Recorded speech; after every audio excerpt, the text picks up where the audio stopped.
Hi welcome to max TV. ఈరోజు మనతో పాటు ఉన్నారు ప్రముఖ నిర్మాత నట్టికుమార్ గారు. టాలీవుడ్కి అనేకమైన విజయవంతమైన చిత్రాలు అందించారు. వారిని అడిగి ఇప్పుడు సమకాలీన సమాజంలో ఉన్న కొన్ని ప్రశ్నలకి సమాధానాలు తెలుసుకున్నాం. నమస్కారం నమస్తే సార్. ఒక పాస్టర్ మరణించాడు, దాన్ని ఒక మతానికి పులిమే ధోరణి జరుగుతుంది ప్రజల్లో. దానిపైన మీ వ్యాఖ్య ఏంటంటారు? ఇప్పుడు మాటమ్మా, ఒక మతానికి ఒక మత బోధకుడు ఆయన చనిపోయాడు అనేది అంటున్నారు. ఆయన మర్డర్ చేశారు అనేది ఆయన మీద ఇంతకుముందు బిఫోర్ ఉన్న థ్రెట్స్ కానీ ఆయన మాట్లాడిన మాటలు కానీ ఒక మతాన్ని కించపరచడం కానీ ఇంకో మతాన్ని కించపరచడం కానీ వాళ్ళ దేవుణ్ణి అవమానపరిచేలా మాట్లాడిన దాన్ని బట్టి ఇక్కడ ఎవరైతే క్రైస్తవ మా పాస్టర్లు ఉన్నారో వాళ్ళందరూ ఏమంటున్నారు, ఇది మర్డర్, ప్రీ ప్లాన్డ్ మర్డర్ జరిగింది అంటున్నారు. వాళ్ళ మిసెస్ ఏమంటుంది, ఇది రాజకీయం చెయ్యొద్దు, దీని మేము మాకు మొత్తం టోటల్ ఇన్వెస్టిగేషన్ మీద నమ్మకం ఉంది పూర్తిగా అని ఆమె అంటుంది. ఓకే, ఆమె హస్బెండ్ అవ్వచ్చు, కానీ కొన్ని లక్షల మందికి ఆయన మత బోధకుడు, ఒక క్రైస్తవ సమాజానికి మత బోధకుడు. కొంతమంది కొన్ని మతాలని ఆయన కించపరిచింది వాస్తవమే, కొన్ని మతాలని మనం తప్పుగా మాట్లాడింది వాస్తవమే, కానీ అక్కడి నుంచి ఏమైనా థ్రెట్ ఉందా అనేది కొంతమంది అనుమానం. ఇన్వెస్టిగేషన్ మీద నమ్మకం ఉందంటే ఇప్పుడు ఇన్వెస్టిగేషన్ ప్రాపర్లీ ఇన్వెస్టిగేషన్ చేసి పోలీసు వారు ఏం చెప్పారు, ఇది ప్రీ ప్లాన్డ్ మర్డర్ కాదు, ఇది యాక్సిడెంట్గా జరిగింది, road accident, not only accident, road యాక్సిడెంట్గా జరిగింది. ఆయన ఫుల్ డ్రింక్ చేసి ఉన్నాడు కనుక మందు కొట్టి ఆయన 2 వీలర్ మీద వెళ్తూ ఉండగా టోల్గేట్ దగ్గర పడిపోయాడు. అక్కడ ఫస్ట్ ఎయిడ్ ఆల్రెడీ ట్రీట్మెంట్ జరిగింది. అక్కడి నుంచి మళ్ళా బయలుదేరాడు, రాముప్పాడ్ జంక్షన్లో పడిపోయాడు. పక్కన 3 అవర్స్ కూర్చున్నారు. మా ఎస్ఐ గారు అక్కడ అందరూ కలిపి దగ్గరుండి వాటర్ అది పట్టించడం జరిగింది. అక్కడి నుంచి కూడా వెళ్ళిపోయి ఒక రాత్రి 11:40 ఒక 7 అడుగుల గూతులో పడిపోయి హెడ్ ఇంజ్యూరీ అయ్యి ఆల్కహాల్ ఫుల్గా ఉన్నాడు, చనిపోయాడు. ఇది మొత్తం 300 CCTVలు అన్నీ వెరిఫై చేసి చంద్రబాబు నాయుడు గారి పర్యవేక్షణలో, డీజీపీ గారి పర్యవేక్షణలో మొత్తం టోటల్గా చంద్రబాబు నాయుడు గారు ఎవ్రీ మినిట్ ఒక మతానికి చెందింది కాబట్టి ఆయన మానిటరింగ్ చేస్తూ అడిగారు కాబట్టి మొత్తం అంతా కూడా చిన్నంగా జరిగింది. ఇది యాక్సిడెంట్, రోడ్ యాక్సిడెంట్ అని నిజం, ఏ బండి గుద్దలేదు, ఆల్కహాల్ ఫుల్గా తాగి ఉన్నాడు అనేది నిర్ధారణ పోస్ట్ మార్టం రిపోర్ట్ వచ్చిందని వాళ్ళు చెప్పారు.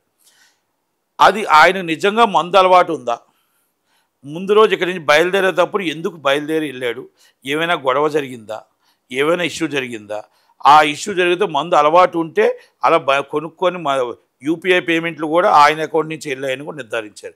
ఆమె చెప్పవలసిన బాధ్యత ఏంటంటే వాళ్ళ హస్బెండ్ మమ్మల్ని వదిలేయండి అంటానికి బాగానే ఉంటుంది, కానీ ఆమె మొత్తం టోటల్గా ఎంటైర్ క్రైస్తవ సమాజానికి ఆమె ఒక మెసేజ్ చేయాలి. ఏమనంటే ఆయన అవును పాస్టర్ ప్రవీణ్ పగడాల గారు మందు కొడతారు, ఫ్యామిలీ మెంబర్స్ చెప్పాలి, లేకపోతే మందు కొట్టరు, అది యూపీఐ పేమెంట్ వెళ్ళింది, పోలీసులు చెప్పింది నిజమా కాదా, మొత్తం టోటల్గా ఒక టోల్ గేట్ దగ్గర పడిపోయేటప్పుడు ఇంటికి రిటర్న్ వస్తారు కానీ అక్కడ ఎంత అర్జెన్సీ ఉందా, ఎమర్జెన్సీ ఉందా, మళ్ళీ అక్కడి నుంచి మళ్ళీ దెబ్బలు తగులుతూ కూడా దెబ్బలతో మళ్ళీ ఎందుకు వెళ్ళాడు, రెండోసారి పడిపోయి కూడా దెబ్బలతో మళ్ళీ ఎందుకు వెళ్ళాడు, మూడోసారి ముచ్చుతో పోరాడుతూ చనిపోయాడు. ఆయనకి వేలాది మంది అభిమానులు ఉన్నారు, మరి ఒక్కసారి పడిపోయేటప్పుడు ఇంటిమేషన్ మీకు ఇచ్చాడా, ఎవరికైనా ఇచ్చాడా, ఇవ్వలేదా? ఇస్తే ఆ ఏరియా నుంచి అక్కడ ఎవరో అనాథగా ఉండే బదులు ఎవరెవరో వస్తారు కదా, వచ్చి ఆయన్ని కాపాడుకుంటూ చక్కగా ఇంటికి తీసుకొని చూసుకుని ప్రతి ఏరియాలో ఆయనకు అభిమానులు ఉన్నారు కదా.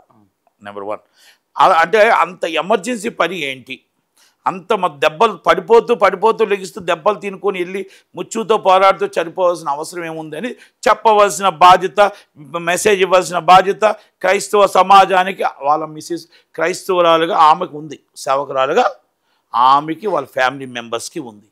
ఎందుకంటే ఇన్వెస్టిగేషన్ కరెక్టా కాదు అనేది మనం చెప్పడానికి మనకు రైట్ లేదు. ఇన్వెస్టిగేషన్ ప్రాపర్లీ ఇన్వెస్టిగేషన్ చేశారు, చెప్పారు, ప్రాపర్లీ ఇన్వెస్టిగేషన్ కరెక్ట్గా ఉందా లేదంటే వాళ్ళ ఫ్యామిలీ మెంబర్స్ చెప్పాలి. అందరికి అనుమానాలు ఉన్నాయి, అనుమానాలు నివృత్తి చేయడానికి ప్రయత్నం చేశారు పోలీసు వాళ్ళు. అది కరెక్ట్ కాకపోతే CBCID విచారణ అడగండి, రీపోస్ట్ మార్టం అడగండి, లేకపోతే హైకోర్టుకి వెళ్ళండి, లేదా సుప్రీంకోర్టుకి వెళ్ళండి. కానీ ద ఫ్యామిలీ మెంబర్స్ నోరు విప్పాలి. అక్కడ ఏదో ఒక దాగి ఉంది, ఆయన్ని ఇంకొకరు చంపారు అన్నదానికి కనబడట్లేదు సాక్ష్యాలు. ఆయన మందు కొట్టాడు అంటానికి నిజం వాళ్ళు పోలీసులు చెప్పింది నిజం కనబడుతుంది. ఆయన యూపీఐ పేమెంట్లు వాళ్ళ దాంట్లోనే కట్టింది అనేది నిజం కనబడుతుంది. ఆమె నోరు విప్పపోవడానికి నిజం కనబడుతుంది. ఫ్యామిలీ మెంబర్స్ బయట పెట్టకపోతే ఈరోజు ఎంటైర్ క్రైస్తవులు మొత్తం టోటల్ మనోభావాలు దెబ్బతిని పాస్టర్లంతా ఇంతేనా, మతబోధకులంతా ఇంతేనా అని వేరే వాళ్ళు ట్రోల్ చేస్తుంటే సోషల్ మీడియాలో కన్నీరు పెట్టుకుంటూ గుడ్ ఫ్రైడే మొత్తం టోటల్గా ఇప్పుడు ఆయన గుడ్ ఫ్రైడే దగ్గరికి వస్తుంది. శ్రమ దినాల్లో ఈ బాధలు ఈ కష్టాలు ఏంటి దేవుడా అని బాధపడుతూ ఉన్నారు. బిఫోర్ గుడ్ ఫ్రైడే మీరు మంచి మెసేజ్ ఇవ్వాలి, మెసేజ్ ఇచ్చి నిజం చెప్పాలి. ఆ నిజం వాళ్ళు పోలీసు వాళ్ళది నిజమా అబద్ధమా, లేకపోతే ఇక్కడ చెప్పింది ఆయన చెప్పిన పోలీసు వాళ్ళు చెప్పిందంతా నిజమైతే అయితే పాస్టర్ డ్రింక్ చేస్తూ ఉన్నాడా, మీకు గొడవ ఏమైనా జరిగిందా, లేకపోతే ఏమైనా ఇంటిమేషన్ జరిగిందా, అంత మందు కొడుతూ ఎందుకు బుల్లెట్ మీద వెళ్ళాల్సి వచ్చింది, ఎందుకు అంత అర్జెన్సీ ఏముంది, ఎమర్జెన్సీ ఏముంది, అసలు దెబ్బలు తగులుతూ వెళ్ళి ముచ్చుతో ఎందుకు పోరాడపడ్డాడు అన్నది నిజం చెప్పవలసింది వైఫ్ అండ్ చిల్డ్రన్స్, వాళ్ళ పిల్లలు, వాళ్ళ బ్రదర్, వాళ్ళ మదర్, వాళ్ళ సిస్టర్స్. ప్లీజ్ రిక్వెస్ట్, మీరు సమాజానికి క్రైస్తవ సమాజానికి మీ నివృత్తి చేసే బాధ్యత క్రైస్తవ సేవకురాలుగా ప్లీజ్ రిక్వెస్ట్, మీరు చెప్పకపోతే అది ఆ మచ్చ అలాగే ఉండిపోతుంది. కనుక దయచేసి ఇన్వెస్టిగేషన్ కరెక్ట్గా ఉందా, ప్రాపర్లీ ఉందంటే ప్రాపర్లీ చెప్పండి. దేవుడు నిజమే చెప్పమన్నాడు, అబద్ధం చెప్పమని చెప్పలేదు కదా. దేవుడు నిజం చెప్పమన్నాడు, నిజం చెప్పండి ప్లీజ్. అది చెప్తే బిఫోర్ గుడ్ ఫ్రైడే వాళ్ళందరూ కూడా ప్రేయర్తో కన్నీరు ప్రార్థన చేసి దేవుడు రక్షించాలి. ఎస్, క్షమించడం కంపల్సరీ క్షమిద్దాం. కానీ మనకి ఈ మచ్చ క్రైస్తవ సమాజానికి మచ్చని టోటల్గా మచ్చని తెలిపే విషయం మీ ఒక్కరికే ఉంది.